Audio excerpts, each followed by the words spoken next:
My name is the working clothes of a slave.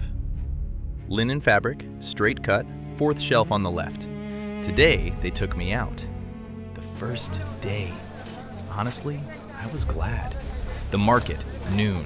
Heat so fierce the stones were breathing.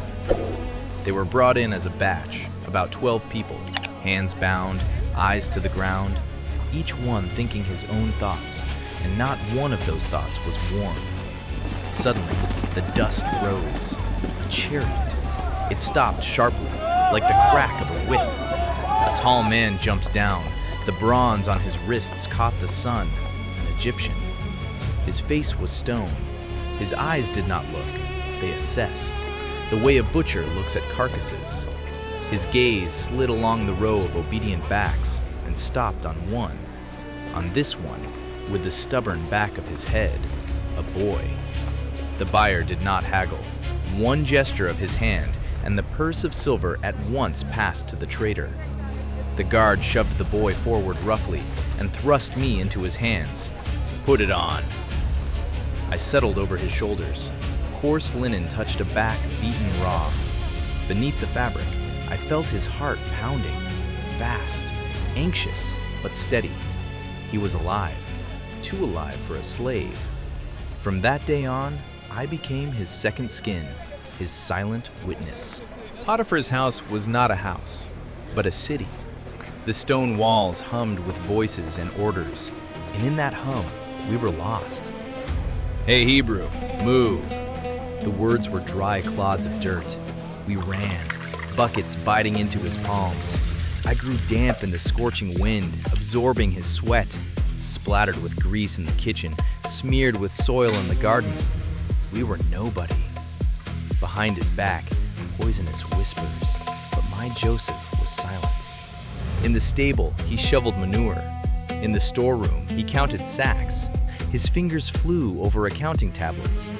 At night, he fell into darkness, whispering cursed names. Brothers. He was not just a pair of hands. He saw how the grain was drying out, how the cook watered down the wine. He kept silent and worked, faster, better, quieter than the others. The slaves looked with mockery, then with surprise, then with caution. One day, the chief steward, a gloomy old man, stopped him. "You, Hebrew, come." He led him into a stuffy storeroom and jabbed a finger at a mountain of accounts. "This is a mess. Sort it out." Joseph sorted out those scrolls in one night. I became soaked with the smell of dust and ink. The old steward fell silent, and a year later, quietly departed to the kingdom of the dead.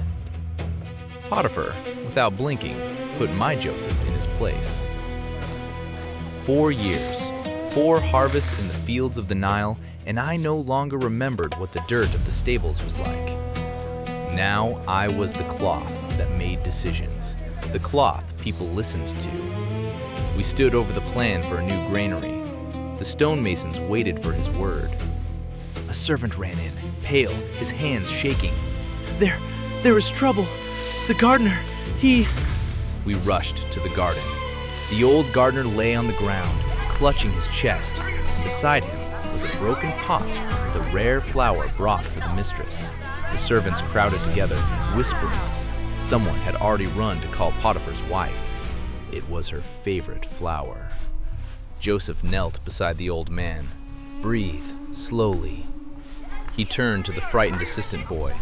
"Water, quickly, and the physician." Then his gaze fell on the broken shards and the scattered soil.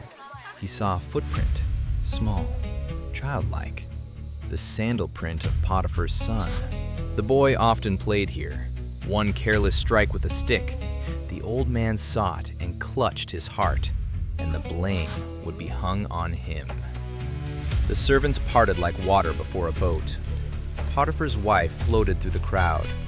Her gaze pierced first the shards, then the pale face of the old man on the ground.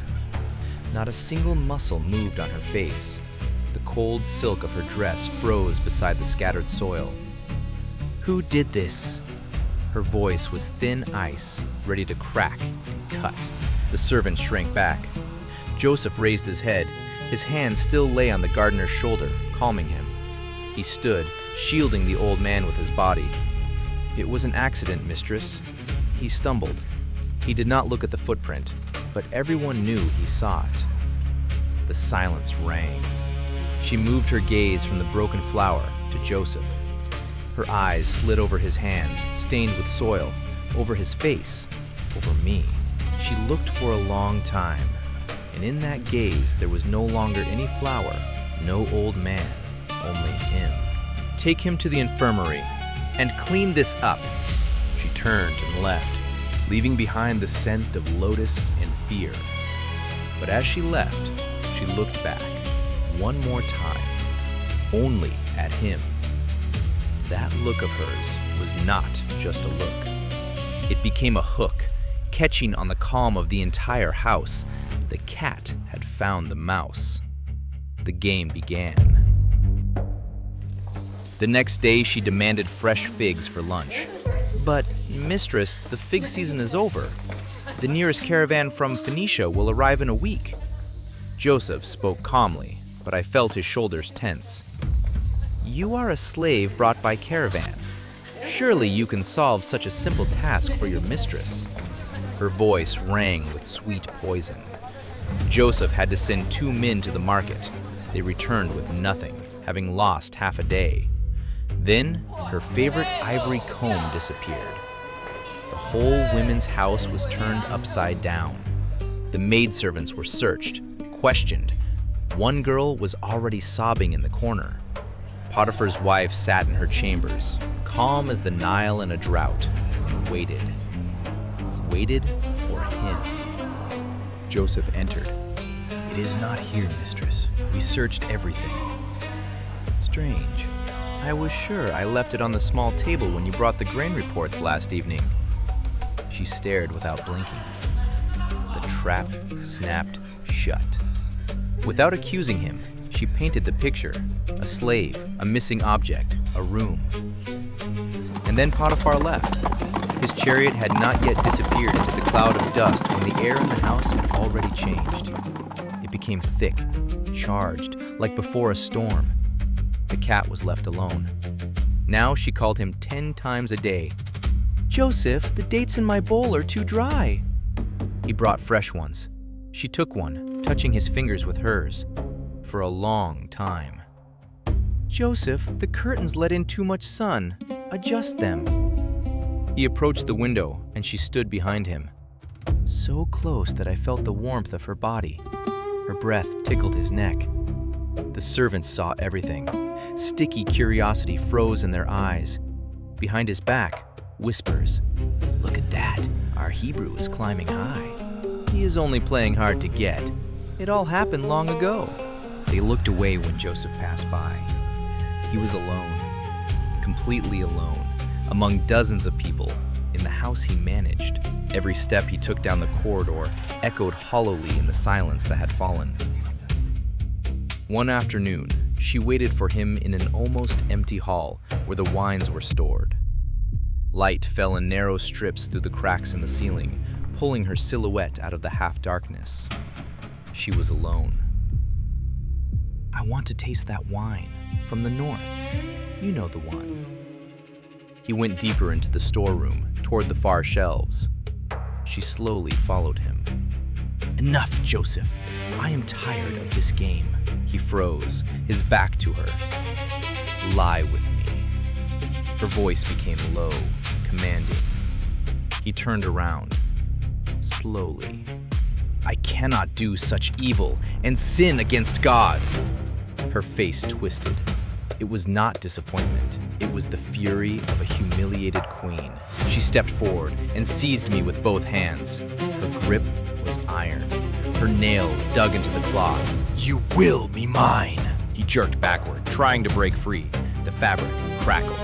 One sharp pull, and I remained in her clenched fists. And he, half-dressed, rushed out of the hall without looking back. I remained in her hands, cold, crumpled horror. Fool!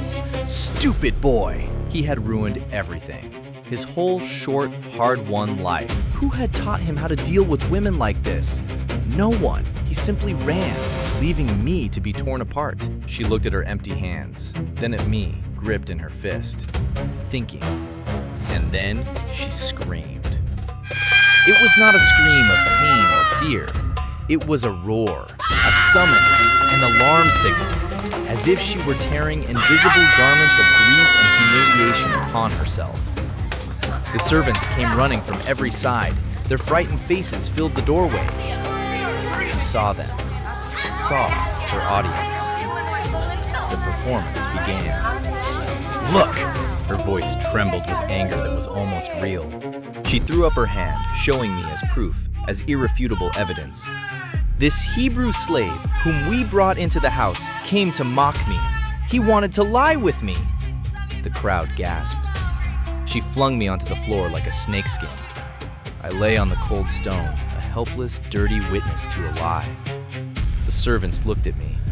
In their eyes, there was no doubt, only horror and malicious delight. The scene had been played flawlessly. I became the main character of her story, the silent evidence of a crime that had not happened. The house fell silent.